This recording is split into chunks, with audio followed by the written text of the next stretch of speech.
Oye, país, buenas noches, oye, país, yo soy Rudy González. Gracias por su compañía en esta hora.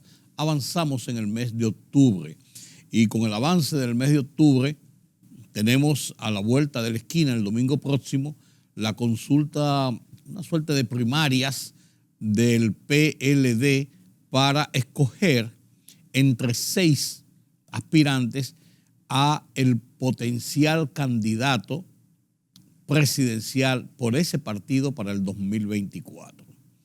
Y si bien son unas primarias en las que se han comprometido los 6 participantes y la cúpula del partido de apoyar y dar todo su respaldo a la persona que resulte con mayor votación, no es menos cierto que no son unas primarias porque oficialmente las primarias de los partidos es en octubre, precisamente dentro de un año del 2023. El primer domingo de octubre del 2023 son las primarias para escoger todos los partidos, todas las organizaciones, sus candidatos presidenciales para la consulta del 2024. ¿Qué está haciendo el PLD? El PLD, en medio de su situación crítica, que no ha hecho una autocrítica del porqué de su derrota y el porqué de la situación que se le ha venido encima. Primero, de los cuestionamientos públicos de su ejercicio de gobierno durante los últimos 16 años, son 20 años, pero específicamente dentro de los últimos 16 años, por un lado, y por otro lado, con la crisis interna que le ha sobrevivido el desprendimiento para la gente que conformaron la Fuerza del Pueblo con Leonel Fernández a la cabeza, sin haber hecho esa autocrítica, ha tratado de reestructurar sus fuerzas y este ejercicio de buscar un aspirante cuasi escogido para la candidatura presidencial ha motorizado y movilizado el partido a lo interno del PLD y lo ha puesto en la palestra de cara al escenario político nacional. Bien, 6 se disputan esta posición: Margarita Cedeño,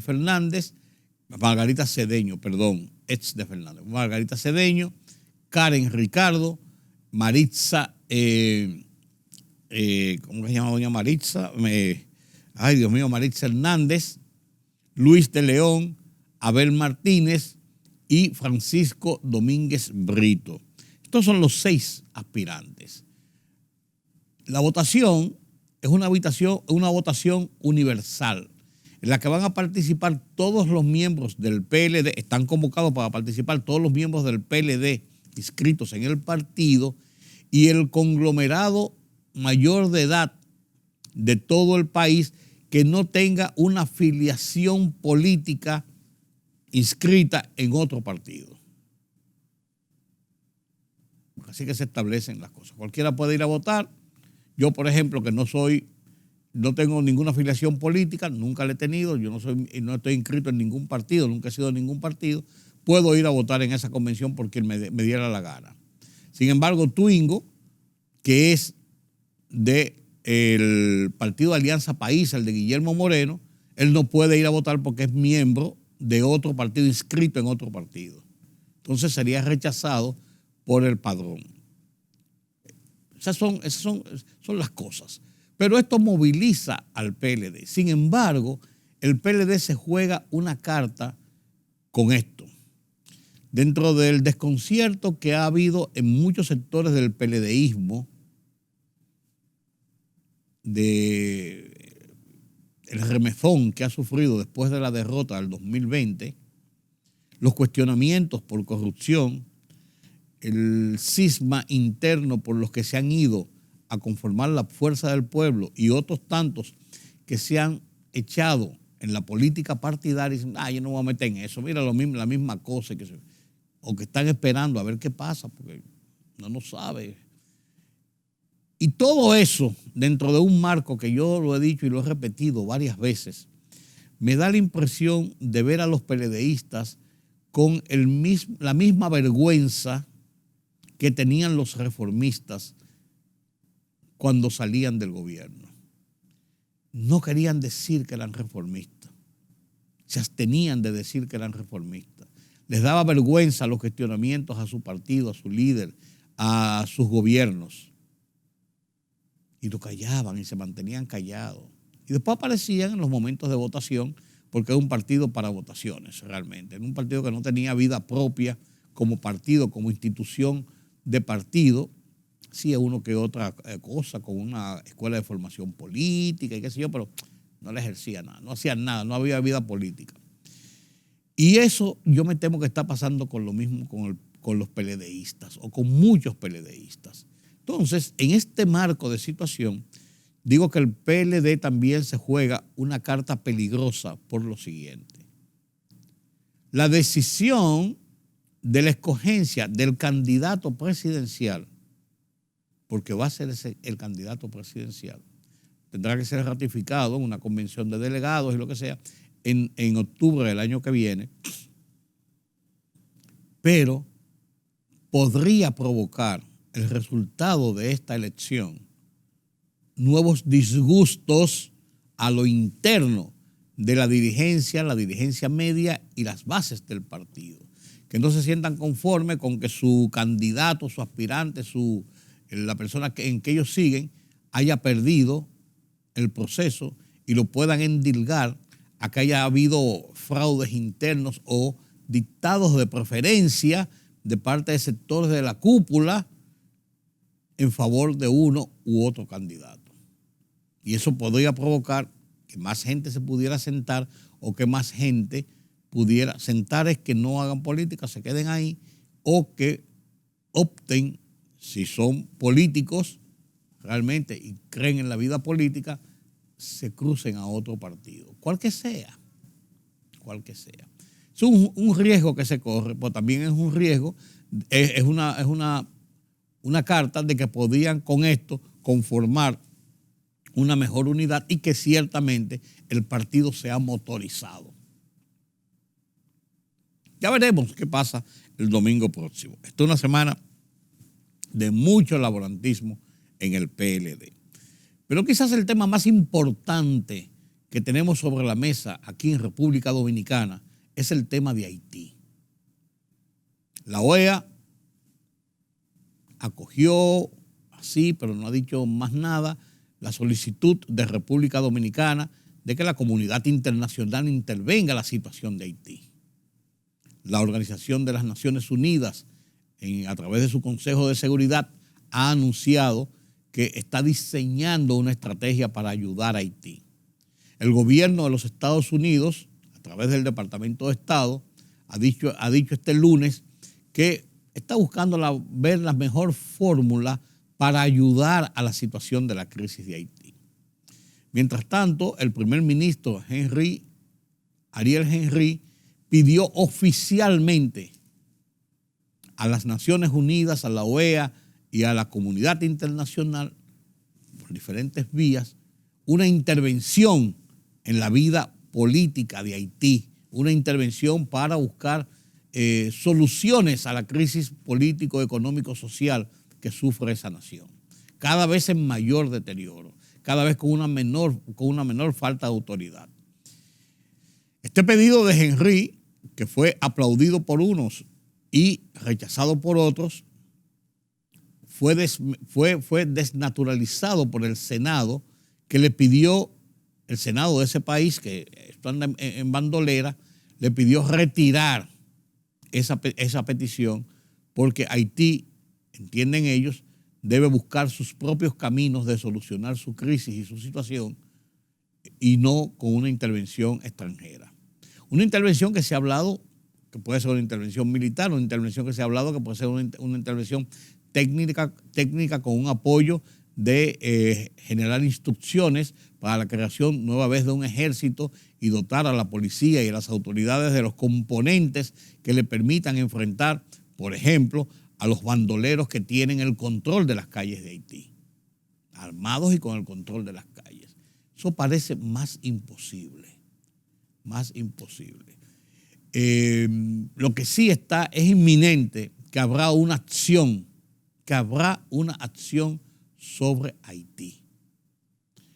República Dominicana, ¿qué ha hecho? Bueno, República Dominicana, el presidente Luis Abinader estuvo este fin de semana en la frontera, viendo el avance de los trabajos del muro que se está levantando, visitando los principales puntos, Jimaní, Dajabón, Pedernales, para ver qué es lo que está pasando, cómo se está comportando la seguridad en esa zona, y emitió una declaración en lo que fue una conferencia de prensa, pero comenzó con una declaración que indica claramente por dónde anda República Dominicana.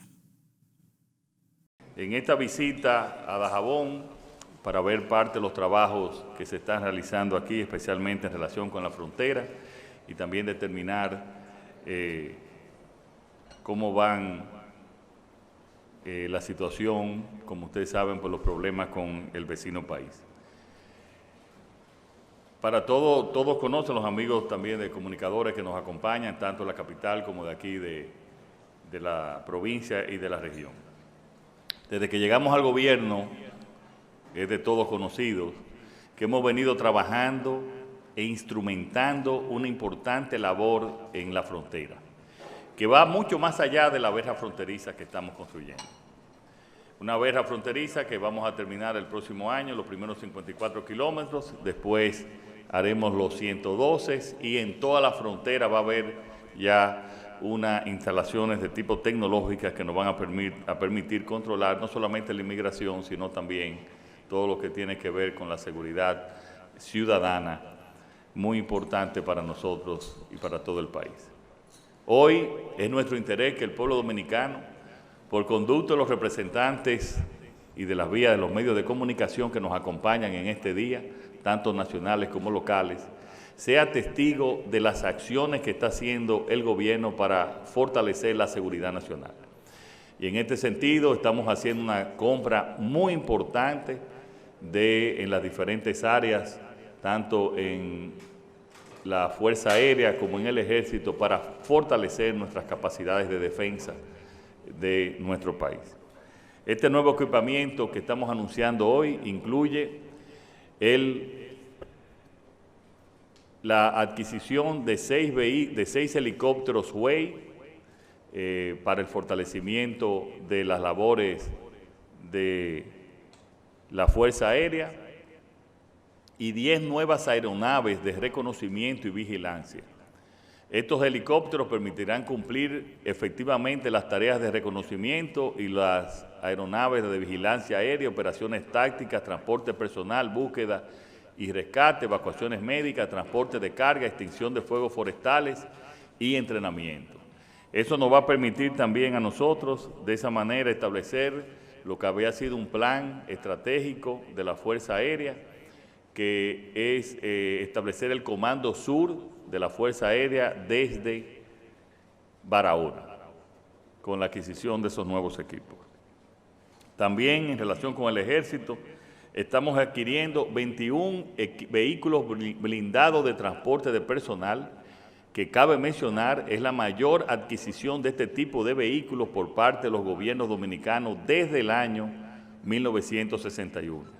Son de última generación de la marca española Uro, modelo Bantac ST5, con capacidad para transportar 9 efectivos más 2 tripulantes y están dotados de armas automáticas para autodefensa. Repito, la mayor adquisición desde el 1961 de equipos militares para autodefensa y proteger también la frontera. Además de estos equipos se suman 4 camiones antimotines que vamos a tener en cada puerta de acceso en la frontera, que va a modernizar además la flotilla del Ejército de la República Dominicana, que ya tiene 2 vehículos de este tipo. Como dije anteriormente también, con la adquisición de los 4 helicópteros y los 10 aviones de reconocimiento, nos permitirá la creación del Comando Sur de la Fuerza Aérea en la provincia de Barahona. También anunciamos que vamos a modernizar y actualizar todos los equipos de radioayuda, de navegación aérea, establecer luces en la pista de aterrizaje de la base aérea de San Isidro, de tal manera que podamos contar como una verdadera pista para las operaciones tanto militares como una pista alterna también en caso de necesidad del Aeropuerto Internacional de las Américas. Esto incluye también una nueva torre de control moderna equipada con los equipos de navegación aérea de última generación en la base aérea de San Isidro y la Fuerza Aérea de la República Dominicana.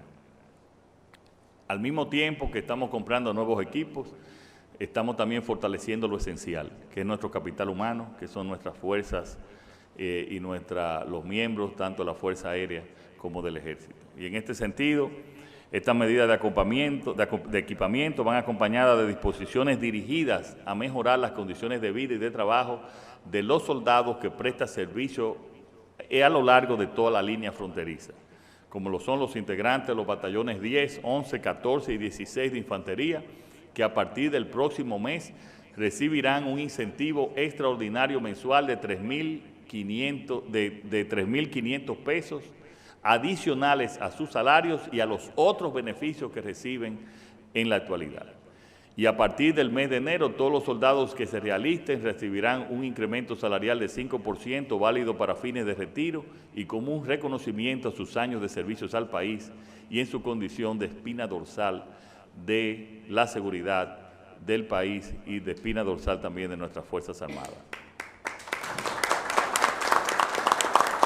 Además, y especialmente aquí en Dajabón, queremos anunciar la construcción de un nuevo complejo habitacional para alojar de manera digna y cómoda a 400 nuevos soldados y la remodelación de la Fortaleza Beler en Dajabón, que es el asiento, como ustedes conocen, del 10º Batallón de Infantería de la 4ª Brigada del Ejército de la República Dominicana, que constará además con un nuevo hangar para helicópteros y vehículos blindados, preparándonos también para estas adquisiciones. Estos vehículos blindados estarán siendo ya recibidos en la República Dominicana de manera gradual desde el próximo mes hasta el mes de enero, e igualmente los demás vehículos y también los aviones de reconocimiento que la Fuerza Aérea va a dar después detalles, porque eso implica incluso el establecimiento de un centro de servicio regional también para aviones de reconocimiento de este tipo. Después de esto que dijo el presidente, están claras varias cosas. Primero, República Dominicana no se juega con su seguridad.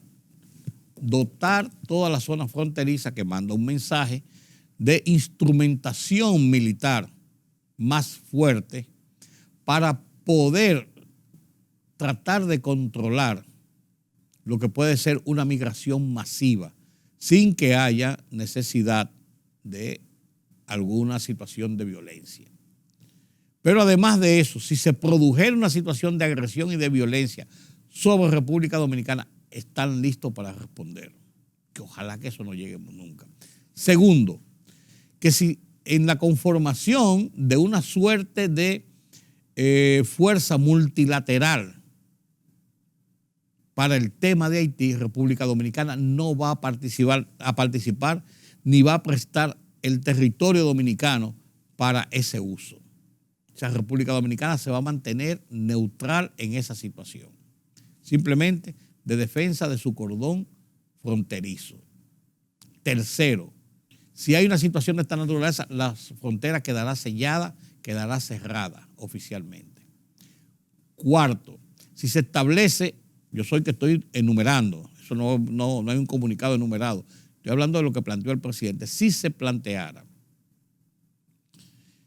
establecer campamentos de refugiados como pasa en situaciones de una intervención de esta naturaleza, el gobierno de República Dominicana establece que tienen que ser instalados de aquel lado de la frontera, no en territorio dominicano.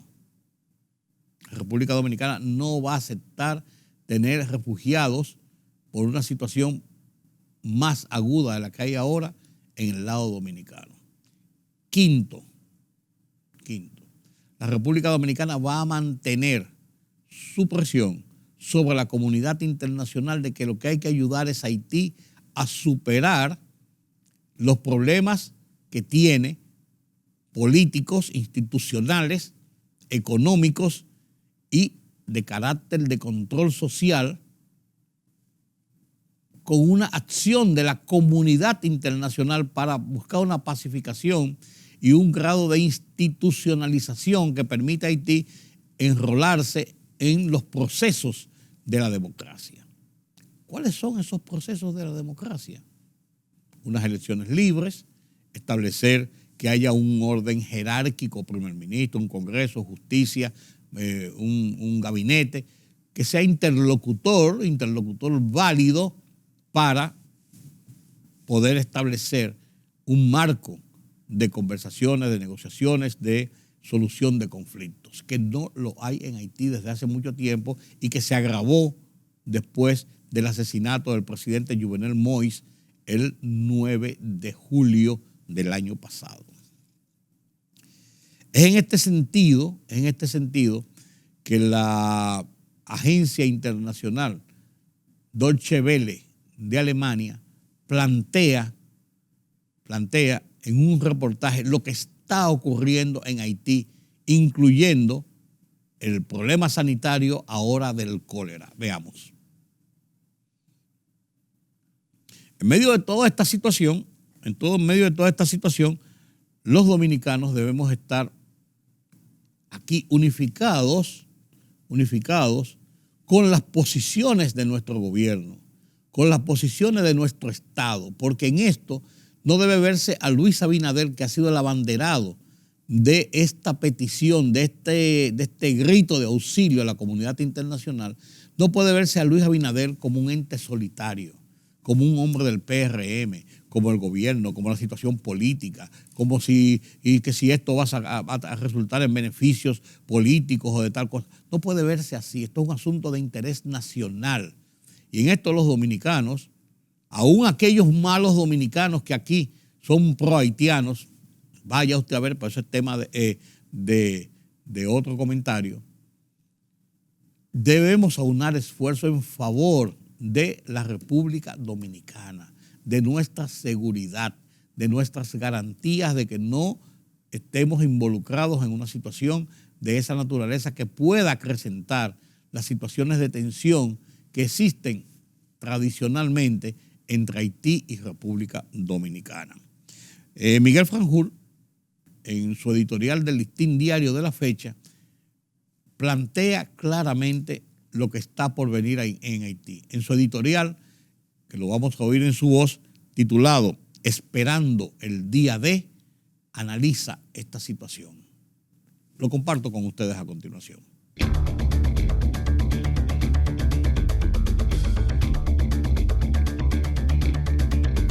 Esperando el día D.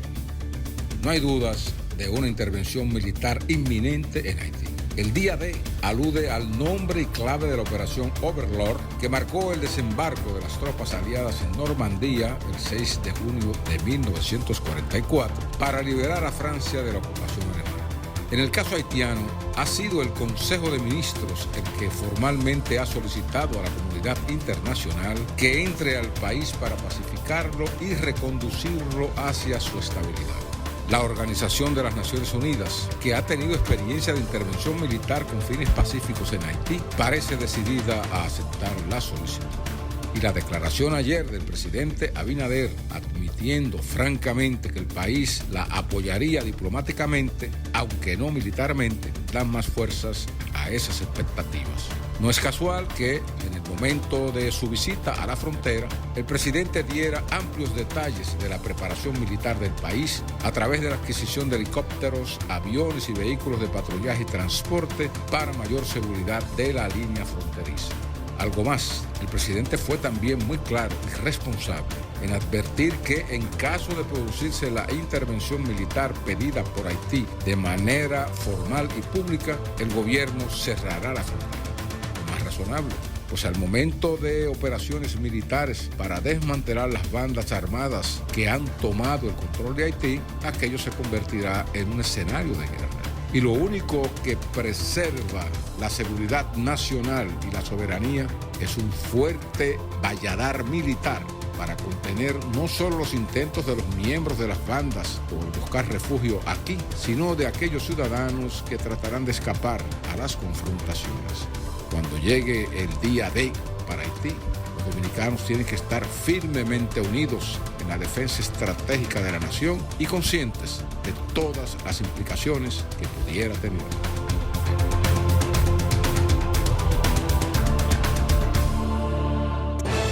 La libertad solo reside en los estados en los que el pueblo tiene el poder absoluto. Por el respeto a los valores democráticos y la dignidad del pueblo dominicano, El Rumbo de la Tarde, plural, objetivo, comprometido siempre con la verdad. Con Georgie Rodríguez, Rudy González, Diulca Pérez y Ramón Colombo. Los poderosos ya están en el aire.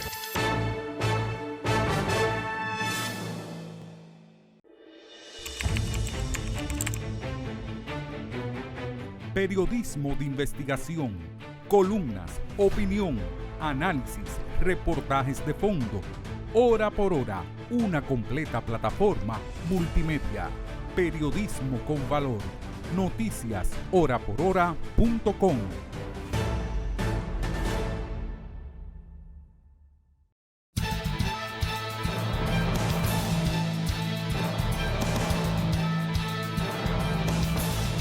El Ministerio de Salud Pública reportó 48 casos nuevos de COVID-19 y 0 fallecimientos en las últimas 24 horas, según el Boletín Epidemiológico 935. El total de fallecidos a la fecha es de 4.384, mientras que los casos acumulados ascienden a 647.033 contagiados. En momentos donde la Organización de Naciones Unidas propone el envío de una fuerza de acción rápida para ayudar a recuperar el control de Haití, el gobierno dominicano decidió robustecer los controles de seguridad fronterizos.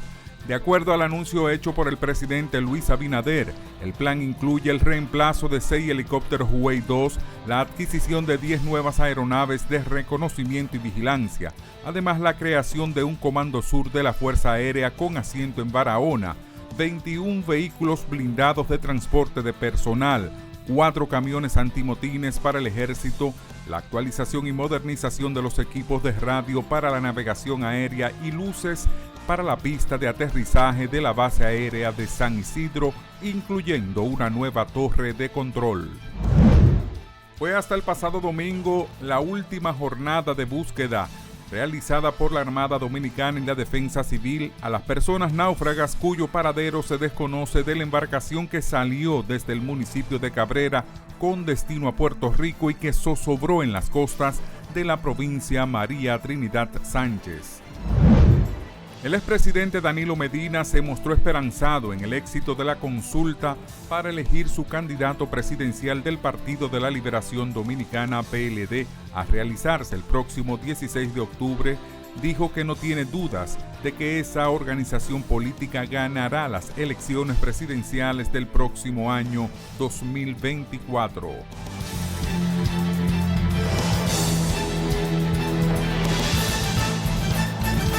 El tema de Haití, lógicamente, es el tema central de la atención internacional, conjuntamente con esto que está pasando en Ucrania, con los ataques rusos, nueva vez, unos ataques despiadados en Rusia, y los ucranianos valientemente defendiendo su territorio y dándole la batalla al poderoso ejército ruso. Con estos temas y otros nos presenta Pedro Vargas las internacionales desde la redacción central de Oye País.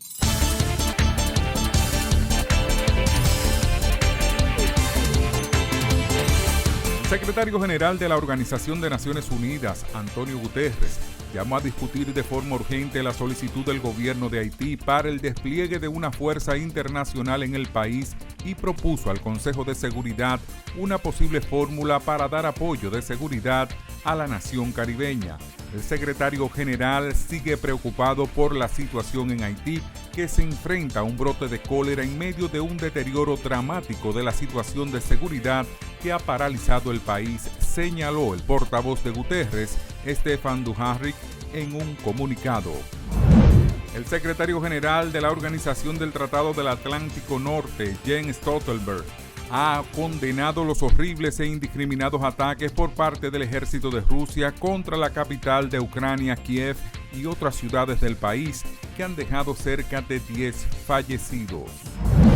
Al menos 22 personas fallecieron y 52 continúan desaparecidas a consecuencias de las lluvias en la localidad de Tejerías, en el estado de Aragua, en la zona central de Venezuela, confirmó la vicepresidenta ejecutiva Delcy Rodríguez.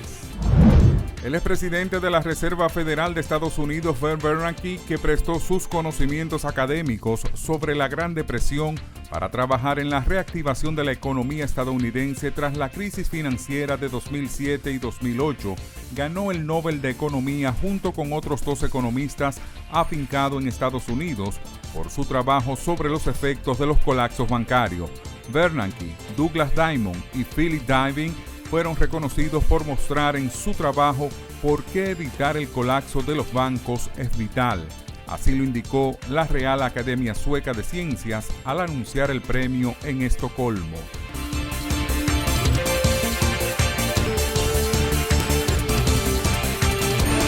La libertad solo reside en los estados en los que el pueblo tiene el poder absoluto. Por el respeto a los valores democráticos y la dignidad del pueblo dominicano, el rumbo de la tarde, plural, objetivo, comprometido siempre con la verdad. Con Georgie Rodríguez, Rudy González, Diulca Pérez y Ramón Colombo. Los poderosos ya están en el aire.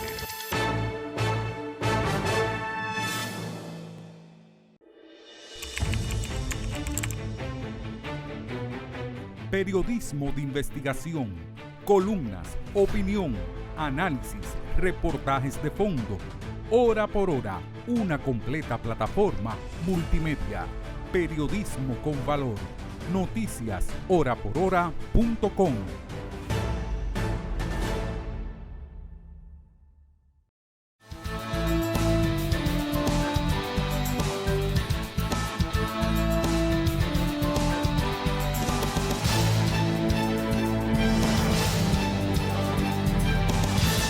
La voz de los Estados Unidos de América, la estación del gobierno de los Estados Unidos, una estación oficial, una estación pública, BOA, en su programa semanal nos presenta el análisis de qué ocurrió en la reunión de cancilleres, la Asamblea General de Cancilleres, celebrada en Lima, Perú, hasta este fin de semana, y donde se analizaron muchos puntos.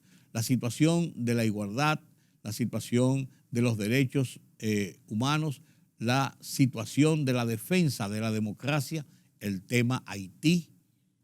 Hubo muchos temas que se discutieron en esta reunión de la OEA en Lima, Perú, con un análisis y reportajes sobre lo que pasó en esta reunión. La voz de los Estados Unidos de América, a través de su conductor, Gonzalo Abarca, nos presenta Foro Internacional. El tema, América, la región más desigual. Lo comparto con ustedes a continuación y con esto me despido por esta noche, por este día, aquí desde Oye País, con una convocatoria para mañana, nueva vez para analizar otros temas noticiosos. Yo soy Rudy González. Nos vemos en la próxima.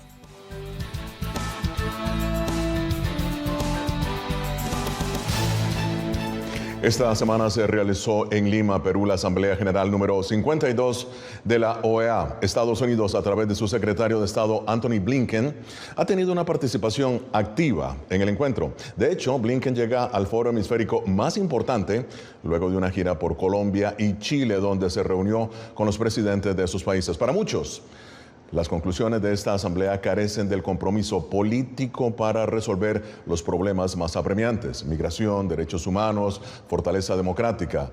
Néstor Aguilera nos presenta un vistazo de lo que ha sido este encuentro. Con el lema Juntos contra la desigualdad y la discriminación, en Lima inició el 52º periodo ordinario de sesiones de la Asamblea General de la Organización de los Estados Americanos, una cita anual pospuesta presencialmente hace 2 años debido a la pandemia. 3 días donde los 34 estados miembros del hemisferio discuten perspectivas sobre derechos humanos, la migración venezolana y la amenaza a la seguridad alimentaria en América Latina.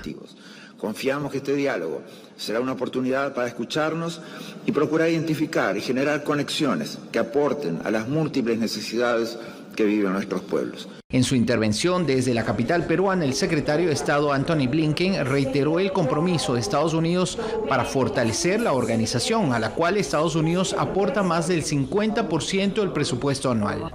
Blinken mencionó acciones concretas acordadas en la cumbre pasada y que se implementan en la región en temas como salud, migración, inclusión social y cambio climático. Los Estados Unidos están entregando más de $240 millones en asistencia humanitaria mutua y bilateral para ayudar a las necesidades de los migrantes y refugiados de nuestro hemisferio.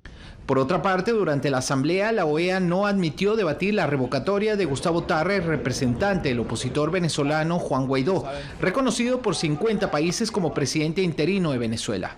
Además, el secretario del organismo aseguró que el retiro del representante del gobierno del presidente Nicolás Maduro en 2017 no es suficiente para cancelar el cargo. Porque para irse de la organización no solamente tienen que pasar 2 años, sino que tienen que estar al día con todas sus obligaciones respecto a la organización.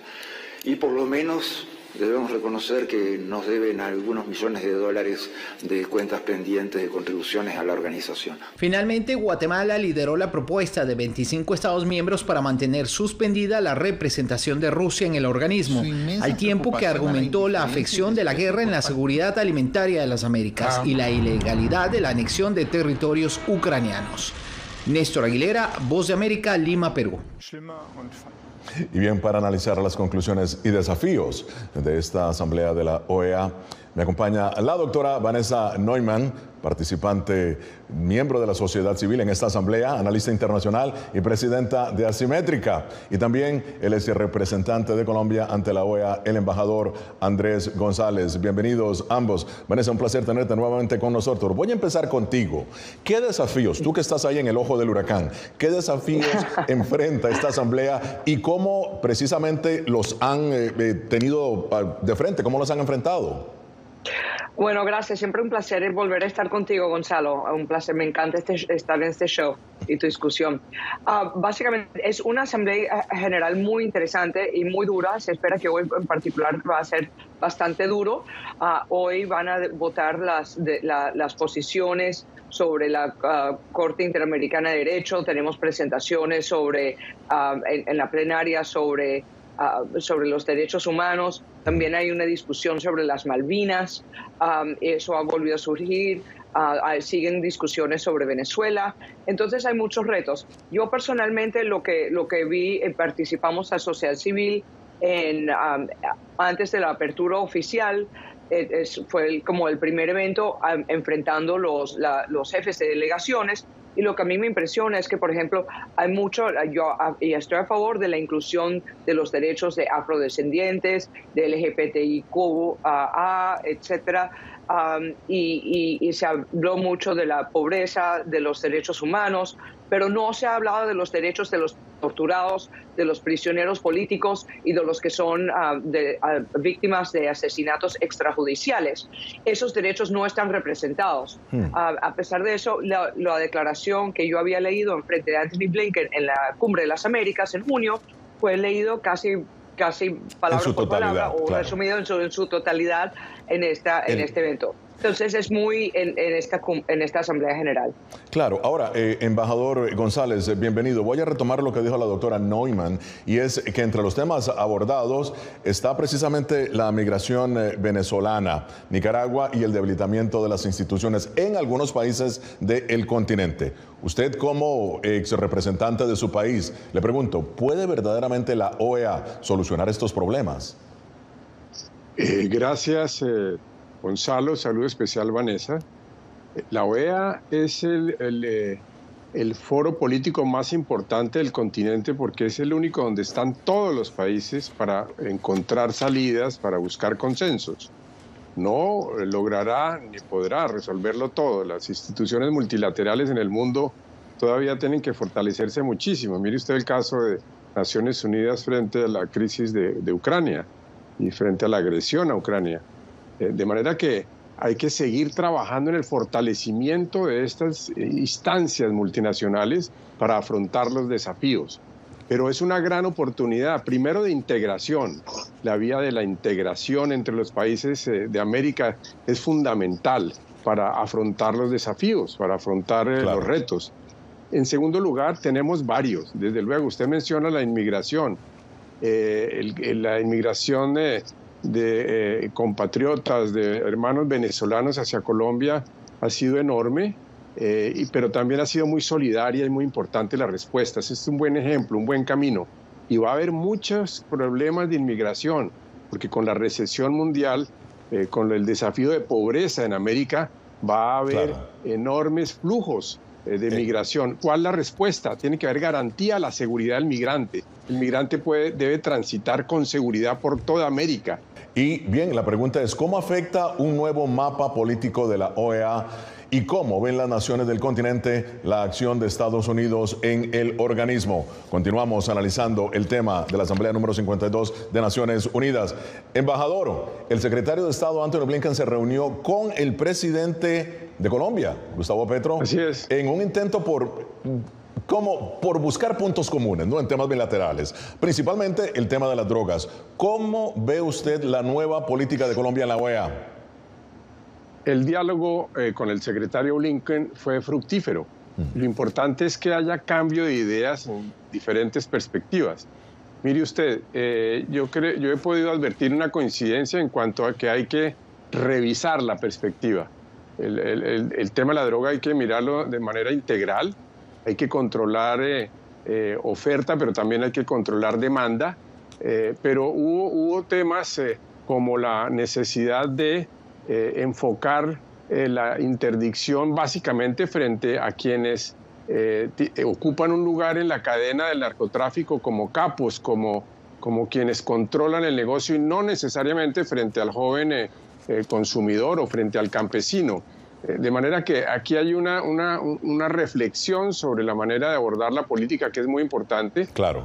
Los cultivos alternativos, la manera de ofrecerle nuevas oportunidades a los campesinos, la guarda y la conservación de las selvas para evitar que sean tomadas por los cultivos de narcotráfico. De manera que hay una posición diferente, diría yo, positiva, para empezar a dialogar y construir posiciones comunes. Muy bien. Bueno, ahora vamos a escuchar lo que dijo el secretario Blinken sobre su reunión con el presidente Gabriel Boric de Chile. Nosotros vemos esto también en la posición que este gobierno ha asumido en cuanto a hacer que los países sean liberales, conservadores, de izquierda a derecha, para que estos países tengan que tener los mismos estándares con respecto a los derechos humanos y la democracia. No debe haber bloques ideológicos cuando se trata de defender principios sobre los que todos estamos de acuerdo. Vanessa, has escuchado al secretario Blinken, sin bloques ideológicos. Sí. Las declaraciones de Blinken se dan precisamente en medio de un marco de críticas hechas por el mismo Boric contra Estados Unidos. ¿Qué puede hacer Blinken para disipar esa desconfianza de los nuevos líderes de izquierda, incluyendo el de Colombia, no? Sí, bueno, yo creo que hay un choque ahí de ideológico, bueno, aquí en Lima, un ideológico muy interesante y muy fuerte y muy complicado para los Estados Unidos. Sin embargo, yo creo que el secretario de Estado Blinken lo ha manejado muy bien, porque el trabajo de un diplomático es encontrar los puntos comunes a un punto de entrada y para construir la relación. No empezar con el conflicto, sino empezar con una apertura y seguir abriendo la puerta y construyendo. Y eso lo ha estado haciendo el secretario Blinken. Sin embargo, vamos a enfrentar la realidad. Algunos puntos a resaltar de este enfrentamiento. Primero, que el representante de Petro ahí en la Asamblea General ayer, hablando del tema de Venezuela, dijo que no le queda otro tema sino hablar con Maduro, porque tienen temas comunes de la seguridad de la frontera, y que la seguridad de la frontera, que los migrantes venezolanos son en realidad en gran parte narcotraficantes entrando a Colombia, amenazando a Colombia, y que disfrazados de refugiados de una situación política que francamente, obviamente en el punto de vista de Petro no es tan grave.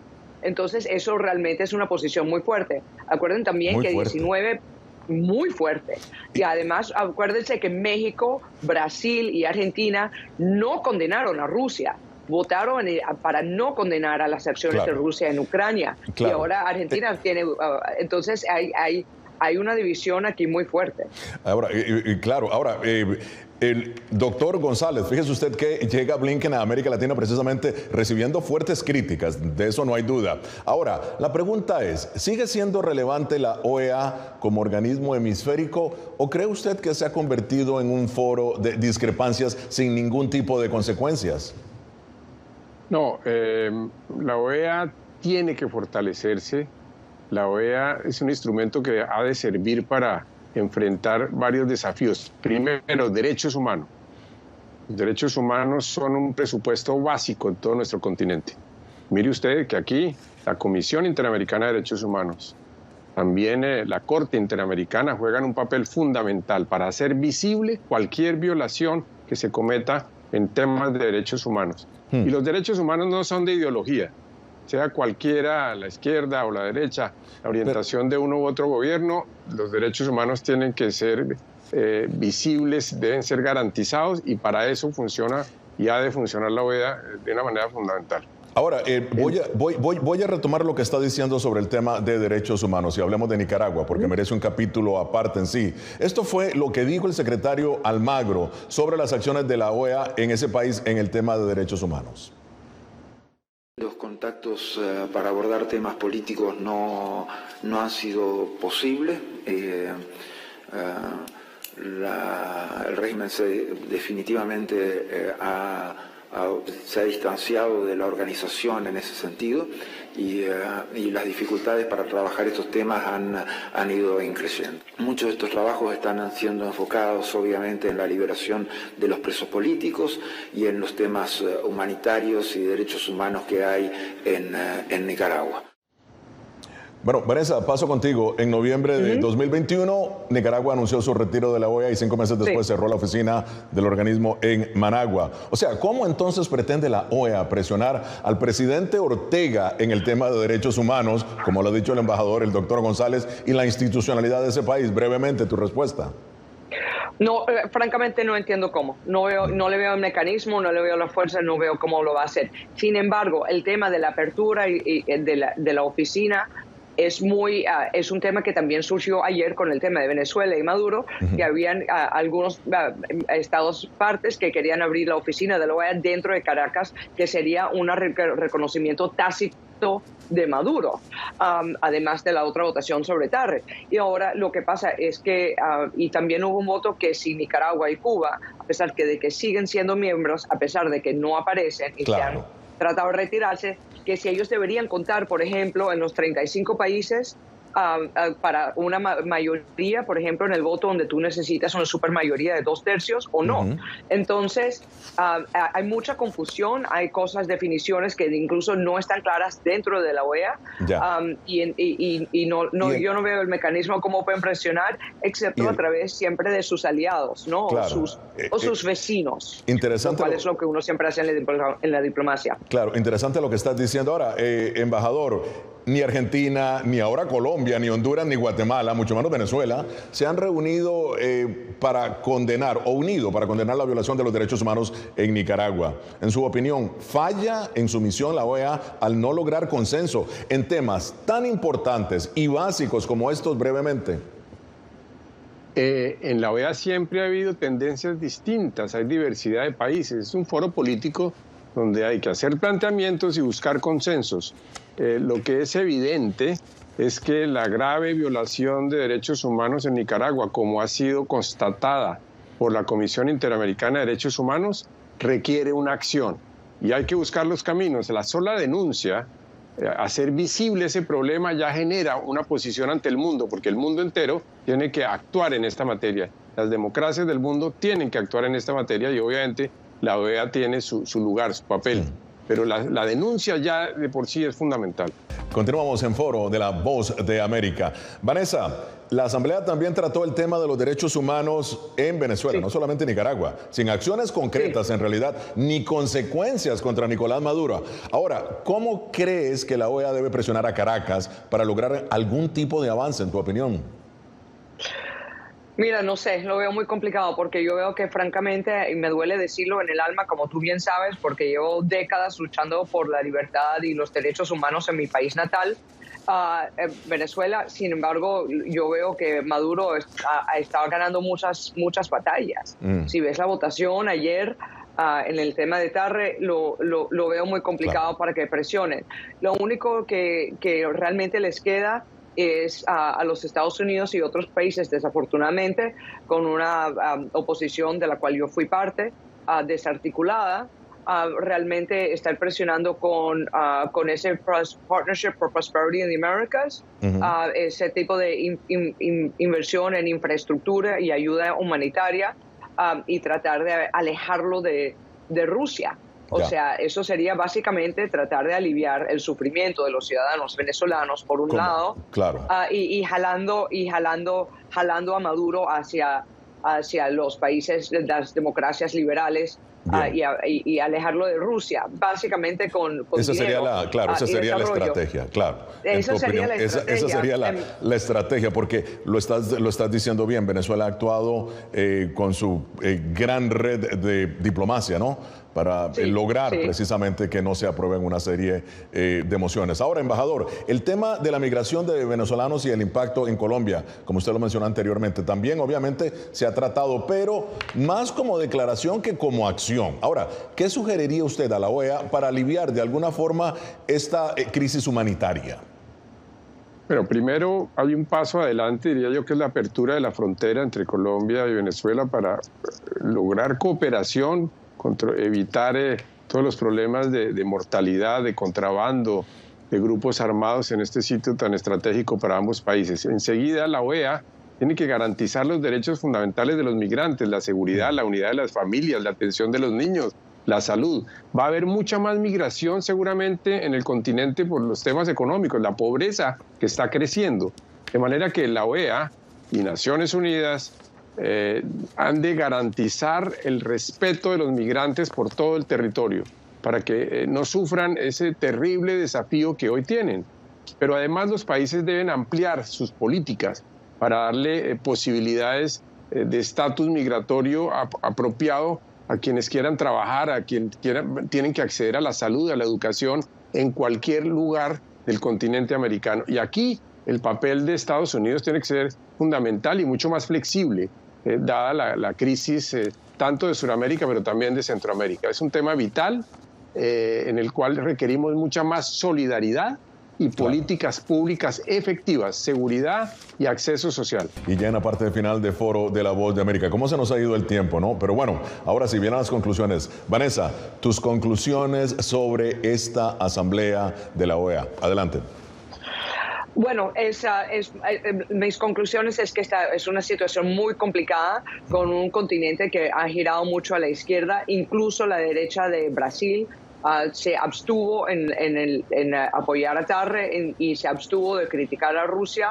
Entonces está muy complejo. Yo creo que los Estados Unidos está haciendo el mejor trabajo posible y yo creo que realmente tienen que implementar el Partnership for Prosperity in the Americas que se anunció en la Cumbre de las Américas, y realmente tienen que apoyar el desarrollo hemisférico. Es la única cosa que le va a quedar, francamente, a los Estados Unidos para apoyar esa migración y enfrentar las causas de la migración y las violaciones de los derechos humanos. Hay que apoyar la prosperidad.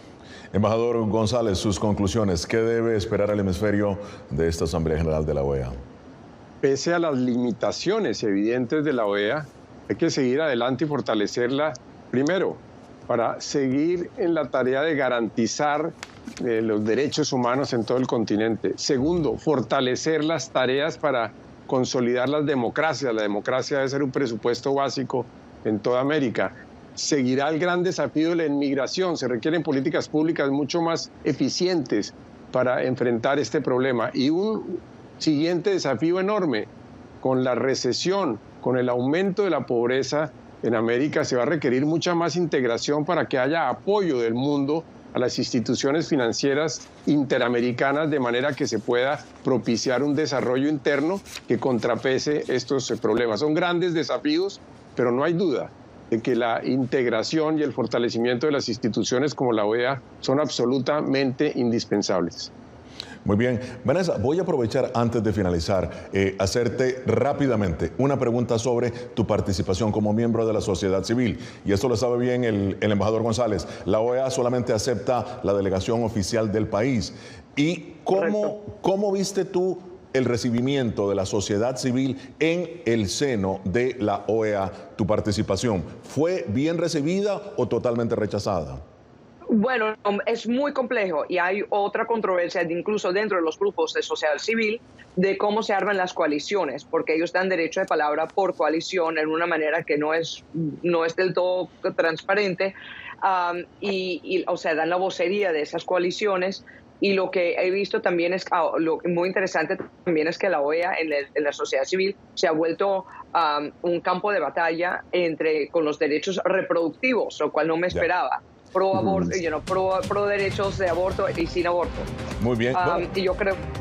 Disculpa. Gracias. Yo creo que sí. Se nos ha acabado el tiempo, Vanessa. Muchísimas gracias a la doctora Vanessa Neumann y al embajador Andrés González. Llegamos así al final de esta edición de Foro. Nos vemos la próxima semana. Desde Washington, les habló Gonzalo Vázquez.